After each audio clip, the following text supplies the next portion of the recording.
Today marks my first State of the Union address to you, a constitutional duty as old as our republic itself.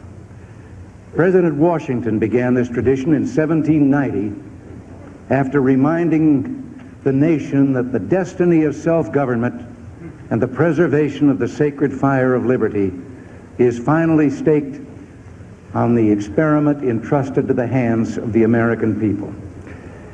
For our friends in the press who place a high premium on accuracy, let me say, I did not actually hear George Washington say that.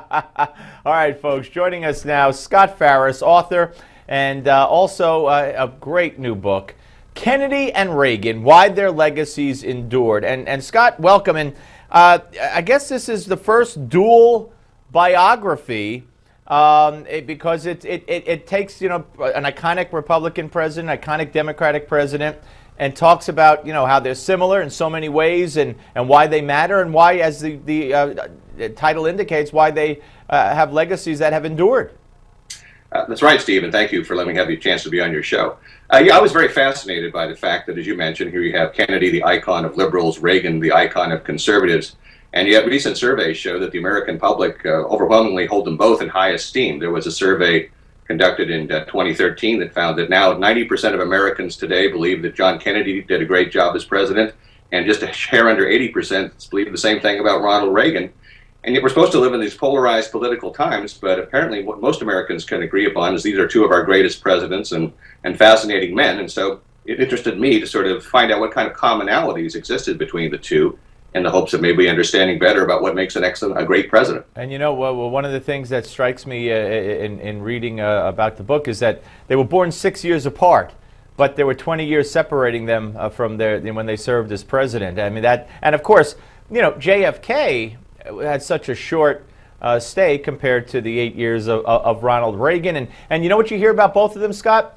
Reagan can never be in today's Republican Party, which I disagree with. And I do agree with the fact that, and you hear this from me and others on the right, there's no way Kennedy would ever be a Democrat in this Democratic Party. No, I think that's right. Kennedy would certainly be at least a conservative Democrat today, had he not evolved in his views and been more like his brother Ted. And I think Ronald Reagan would certainly be considered a mainstream moderate Republican.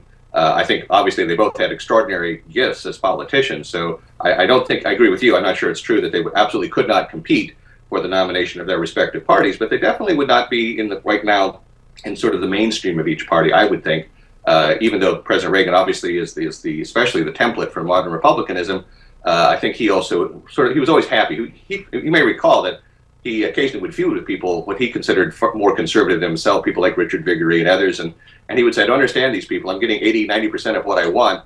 You can never get 100% in politics, but you take what you can get and then you move on and you hope to get more later. And not only are they iconic, they're so iconic that at least on the Republican side, although I guess I don't know that I've heard it on the Democratic side, we need another JFK. But every time around, every go-round for the presidency, you always hear, who's going to be the next Ronald Reagan for the Republicans. That seems to be the main debate question every year. They'll argue who's the natural heir of Ronald Reagan. But I would say that Democrats, maybe not quite as overtly, but very much so, they're always trying to sort of emulate JFK. You remember even the way they wear their hair. Remember Gary Hart and John Kerry, the way they kind of part their hair and the mannerisms that. Really, John Kerry has hair? I really didn't notice. he could definitely be a Breck spokesman. Yeah, absolutely. So these what?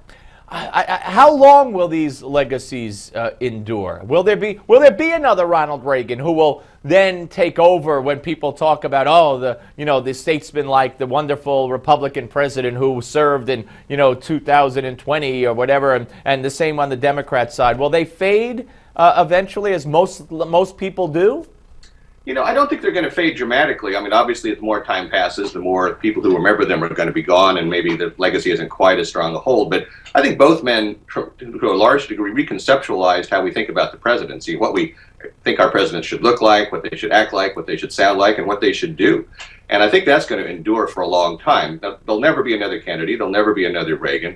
Whoever sort of comes up in the future to sort of become the next iconic president is going to have to be unique. But I don't think that means their legacy is necessarily going to diminish a great deal, because they have changed the presidency. I got to tell you, folks, this dual biography is a fascinating read and a fascinating study, and you won't be able to put it down. Scott, thank you very much. Kennedy and Reagan, Why Their Legacies Endured. And we'll be back, folks, with more of the Steve Malzberg Show. Don't go away.